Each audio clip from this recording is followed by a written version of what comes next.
रख हौसला वो मंजर भी आएगा, प्यासे के पास चलकर खुद समंदर भी आएगा। थक कर मत बैठ जाना ये मंजिल के मुसाफिर, मंजिल भी मिलेगी और मंजिल के मिलने का मजा भी आएगा। आज कुछ इस प्रकार से राजस्थान के बाड़मेर जिले के रहने वाले रमेश राजपुरोहित पर यह कविता ठीक सटीक बैठ रही है। जी हाँ, हम बात कर रहे हैं राजस्थान के बाड़मेर जिले के रहने वाले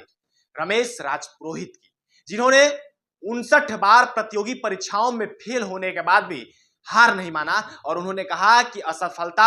आने वाले सफलता का एक सीढ़ी है। अगर आप असफलताओं से हार मान जाते हैं तो कहीं ना कहीं आपको सफलता नहीं मिल पाएगी। और ठीक इसी प्रकार से कहीं ना कहीं रमेश राजपुरोहित ने लगातार 59 बार प्रतियोगी परीक्षाएं दी और उसके बाद कहीं ना कहीं जाके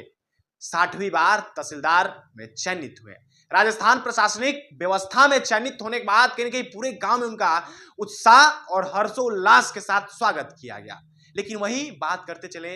रमेश राजपुरोहित की, तो रमेश राजपुरोहित जिस प्रकार से निराशा की घड़ियों में चल रहे थे, जिसके तरफ पूरा गांव उनके ऊपर हंस रहा था, वहीं 59 बार लगातार विफलताओं के बाद भी रमेश राजपुरोहित ने हार नहीं माना और अपना प्रयास को छोड़ा नहीं। कुछ इसीलिए कहा गया था यह लाइन कि रख हौसला वो मंजर भी आएगा, प्यासे के पास चल के खुद समंदर भी आएगा। थक कर मत बैठ जाना ये मंजिल के मुसाफिर, मंजिल भी मिलेगी और मंजिल मिलने का मजा भी आएगा। और यही बात आज कहीं ना कहीं रमेश राजपुरोहित ने सच कर दिखाया, क्योंकि 59 बार बार फेल होने के बाद भी रमेश राजपुरोहित ने हार नहीं मानी और तहसीलदार के लिए 60वीं बार चयनित हो गए। बात करते चले रमेश राजपुरोहित के पिता की, तो कहीं कि रमेश राजपुरोहित के पिता जो थे वो एक शिक्षक थे और उनकी माता आंगनवाड़ी में काम कर रही थी। लेकिन इतनी पारिवारिक स्थिति से साधारण होने के बाद भी रमेश राजपुरोहित ने हार नहीं माना और आजकल के युवा कहीं ना कहीं 1 से 2 बार, 3 बार, 4 बार, 5 बार, 10 बार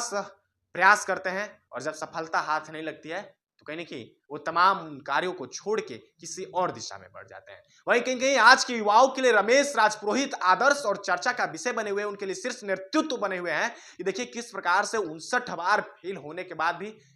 रमेश राजपुरोहित हार नहीं मानते। हालांकि रमेश राजपुरोहित की बात की जाए तो 2015 में बीटेक पास करते हैं और बीटेक क्वालिफाई करने के बाद 2015 से लगातार आज तक प्रतियोगी परीक्षाओं में बैठते हैं। कहा जाता है कि उन्होंने 2 बार यूपीएससी की भी तैयारी की थी, यूपीएससी के लिए पूरी जान लगा के तैयारी की, उसके बाद भी कहीं यूपीएससी में भी सफलता नहीं मिलती है। फिर वो लगातार नेशनल और स्टेट लेवल की परीक्षाओं में, प्रतियोगी परीक्षाओं में लगातार प्रयास करते हैं, हर हफ्ते एग्जाम देते हैं, लेकिन कहीं ना कहीं उनके हाथ विफलता की कुंजी ही लगती है और सफलता की कुंजी पाने में शायद उनको लमसम 10 सालों का समय लग जाता है। और 10 सालों के बाद जब संघर्ष की वह कहानी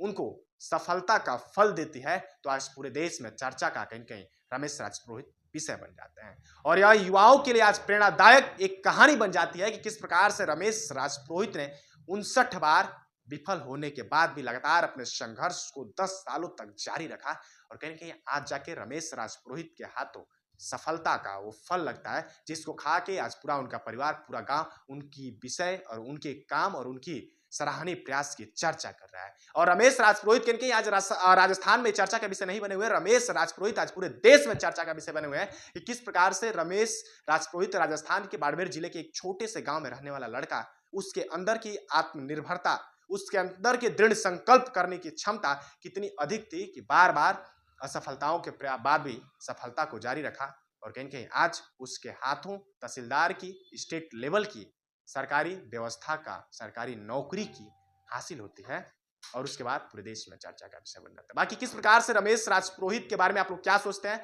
और जिस प्रकार से आज रमेश राजपुरोहित 59 बार असफलताओं के बाद भी 60वीं बार जाके सफलता मिलती है और उसके बाद आज पूरे देश में चर्चा का विषय बन जाता है, इसके बारे में क्या सोचते हैं अपनी राय कमेंट बॉक्स में जरूर रखिएगा। जय हिंद।